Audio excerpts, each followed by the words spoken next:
E aí uma das coisas que me marcou muito foi, eu fui desenvolvendo a minha inteligência emocional com treinamento também.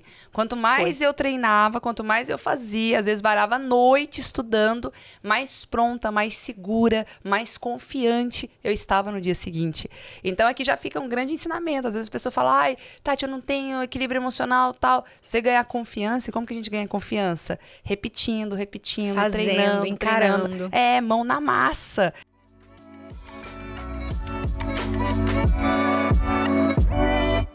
E você que teve a oportunidade de estar na TV, na telinha, ser assistida por milhares e milhares de pessoas, né? Ser julgada porque faz parte, quando a gente se permite expor, faz parte. E aí tem os memes, aí tem as piadinhas, tem que lidar com tudo isso. É um abalo emocional, ainda mais tão jovem, tão imatura ainda na época, né? E hoje você fala disso com uma leveza, brincando, curtindo consigo mesmo. Isso é stand-up. É uma técnica de humor chamada stand-up. É quando você curte consigo mesmo, ó. Agora eu tô chorando menos e tô cozinhando melhor, viu? Evoluir. Com autoridade. Exatamente. Parabéns por isso. Como que foi esse processo seu de superação para você já falar com tanta leveza, com tanta naturalidade sobre isso? Olha, Tati, não vou dizer que foi fácil, mas eu acredito muito em algo que mudou a minha vida. Que na vida nós somos inteiramente responsáveis por absolutamente tudo que acontece conosco. Ou você aceita ou você escolhe. E na maioria das vezes eu prefiro escolher. Eu prefiro escolher levantar, sacudir a poeira. Eu prefiro escolher encarar a batalha. Eu prefiro escolher aprender aquilo que eu não sei, que eu errei para fazer melhor, sabe? Eu prefiro escolher as pessoas que andam comigo.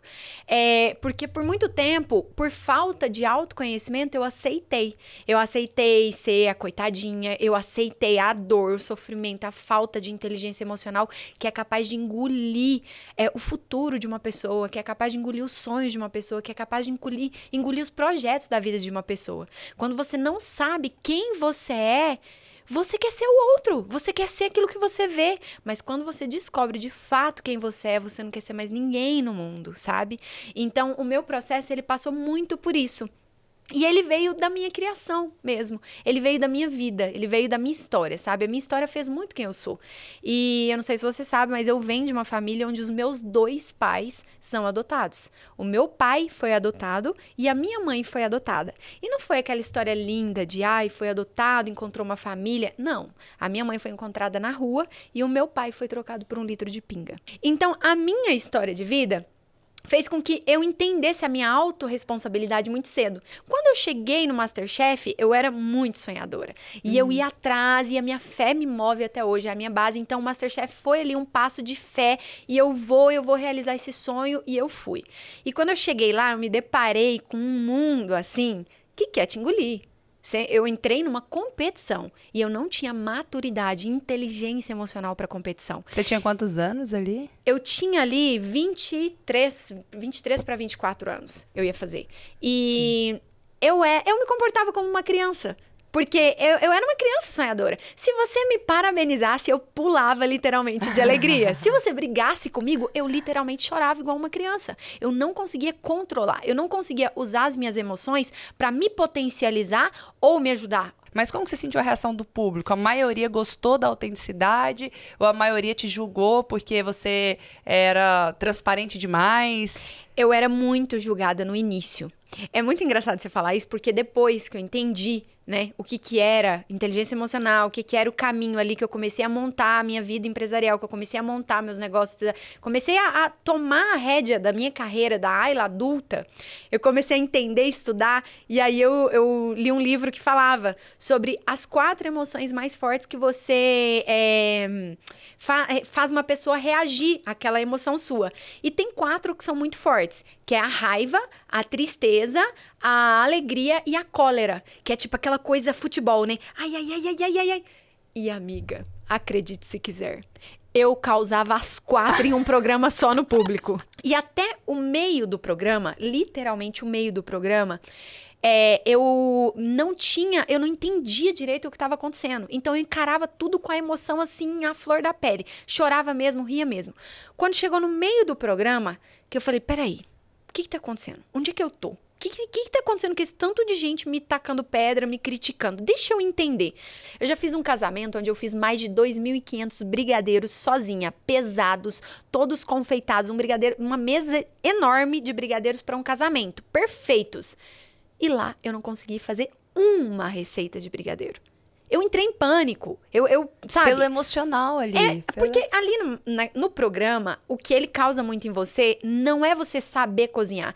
É você ter o controle da emoção sob pressão. Porque ninguém se conhece até você estar ali sob pressão realmente. Porque o que acontece? Sob pressão, você tem que tomar decisões muito rápidas, você tem que pensar muito rápido. E se você não tiver isso, se você não tiver acostumado a isso, não souber controlar as suas emoções, não conhecê-las, você não sabe lidar com a situação. E essa era eu até o meio do programa. Só que no meio do programa, amiga, eu não sei se foi Deus assim falando, tá bom, minha filha, peraí, deixa eu te ajudar. Que teve um dia que eu voltei pra casa e eu comecei a reavaliar tudo, absolutamente tudo que eu estava fazendo. E eu comecei a entender que eu tinha conhecimento gastronômico muito baixo. E a partir desse dia, amiga, eu virava madrugadas estudando, lendo livro e fazendo as coisas. E fazia mesmo. Eu lembro que eu virei uma madrugada fazendo bolo, sabe? Porque eu pensava, se aparecer, eu vou lembrar que eu sei e tal. E aí eu comecei a estudar muito. E literalmente no meio do programa, teve uma prova de um chefe estrelado, um chefe de São Paulo, que é o chefe do Tanit, Oscar Bosch. Eu sou muito fã do Oscar Bosch. E aí ele chegou e a prova era dele. E a gente fez a prova. Amiga, era o chefe estrelado que ia escolher o prato. Ele não só escolheu o meu prato, como ele disse que eu fui uma das que fiz o prato, assim, comparado ao dele, até melhor. E eu pulei como uma criança. Só que naquele momento eu falei, opa, eu estudei ontem, por isso eu soube fazer esse prato. Olha. E eu comecei a entender o meu controle emocional ali. E aí, a partir desse programa, eu comecei a ganhar como líder de grupo, eu comecei a ganhar como líder de prova, eu comecei a subir para o mezanino em segundo lugar, o que já era muito difícil, porque só subia 2, 3 no máximo, então já estava muito acirrada. E eu fiz o que com o público? Eu comecei aqui uma menininha legal, com uma história bonita de vida e tal, e inocente, então era genuíno a forma que eu contava a minha história.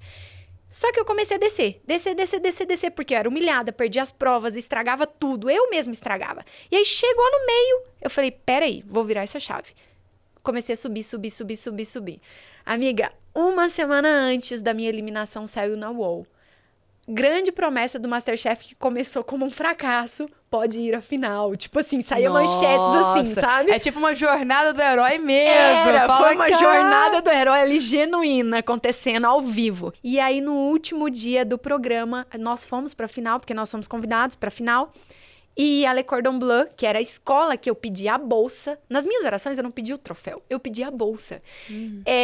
O pessoal falou assim, olha, nós vamos dar uma bolsa de estudos de curta duração para o pessoal que não está aqui embaixo, que era todos os outros 18, acho que era 18 ou 19 competidores, que perderam. Quem vai escolher vai ser o público. E aí, sabe o que aconteceu? Nós éramos em 19. Eu precisava de uma média de 8% dos votos. Eu ganhei a bolsa com 86% dos votos. Nossa. Foram 1.063.000 votos. Eu ganhei a bolsa com 863.000 votos. Que do demais. Público. Do público, olha, assim. Deus te honrou completamente. Nossa, e ó, Senhor. Só pegando alguns ganchos aqui, porque assim, o quanto que as nossas histórias ensinam muitas coisas pra vida, né? E você foi falando algumas coisas e eu já fiquei pensando, assim, com a mentalidade de palestrante que eu tenho, porque palestrar não é só sobre falar ou ensinar, é sobre você aprender, é sobre você estar o tempo todo com o radar ligado e ter sede de conhecimento, de aprendizado. E aí você foi falando e eu pensando, o que eu posso aplicar disso pra minha vida? Sabe, o que eu posso aprender? E aí uma das coisas que me marcou muito foi, eu fui desenvolvendo a minha inteligência emocional com treinamento também. Quanto mais eu treinava, quanto mais eu fazia, às vezes varava a noite estudando, mais pronta, mais segura, mais confiante eu estava no dia seguinte. Então aqui já fica um grande ensinamento. Às vezes a pessoa fala, ai, Tati, eu não tenho equilíbrio emocional, tal. Se você ganhar confiança, e como que a gente ganha confiança? Repetindo, fazendo, treinando, encarando. Mão na massa. Essa é a Com maneira certeza. de ganhar confiança. E claro, tem que ter um nível de consciência também. Tem que ter aquele momento de você olhar para dentro de si refletir e falar, peraí, por que que eu tô sentindo isso? Por que que eu tô pensando isso? Né? Como que eu posso estar no controle? Como que eu posso ser protagonista e não vítima dos meus sentimentos, das minhas reações? Então é um conjunto e não adianta você ser muito boa, igual você falou. Tá, já tinha feito 2.000 brigadeiros. Eu já sabia fazer. Não é sobre saber cozinhar ou não, mas é sobre você se permitir viver aquele momento para você ter cada vez mais segurança. Por exemplo, todo mundo sabe se comunicar. Se você é um bebê que já começou a falar as primeiras palavrinhas, se você fala com seu pai, com sua mãe, você sabe se comunicar. Agora, como que você vai aprimorar isso? Com treino, estudos, técnicas, aí livro, curso, uma infinidade de coisas. Só que se você não se permitir fazer uma live, você nunca vai vencer esse bloqueio. Então, Tati, como que eu posso vencer o bloqueio de gravar vídeos, de fazer lives, de fazer stories? Faça umas 100 vezes, você vai ver que o medo passa. Faz 100 vezes. Vai ver que aquilo vai passar a ser mais natural. Pode ter o friozinho na barriga? Vai ter, é normal. Mas depois de 100 vezes, você já vai ter já um controle, uma confiança, uma segurança muito maior. Você já vai reconhecer erros que você pode ajustar. Você já vai reconhecer passos que você pode dar. Exatamente. Tati, como que eu posso fazer palestras? Eu fico travado, tal. Se permita fazer algumas, nem que seja de graça ali. Faz umas 5, umas 10. Você vai ver, a terceira vez vai ser muito mais leve, a quarta vez mais leve ainda. Agora, frio na barriga é sempre. E até hoje, eu já fiz mais de 300 palestras. Até hoje permanece o frio na barriga. É bom, né? E é bom, é uma adrenalina, é gostoso. Fala, tô pronto pro que der e vier. Tô ali de radar ligado, né? A timidez faz parte do nosso charme também.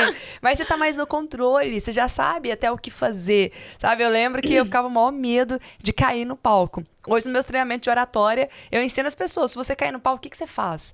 Então, tudo é técnica. Se você falar um trem errado, o que você faz? Se você perder a audiência, se as pessoas começarem pro celular, o que você faz? Tudo tem técnica. Então, quando você estuda e se permite treinar, você vai ganhando cada vez mais confiança. Então, você falou, Tati, antes eu era uma pessoa assim que não tinha total controle emocional. Hoje, eu tenho por quê? Porque eram tantos programas, eram tantas chances, tantas oportunidades de eu me treinar, de eu me desenvolver, que isso vai acontecendo de uma forma muito natural, de uma forma muito espontânea.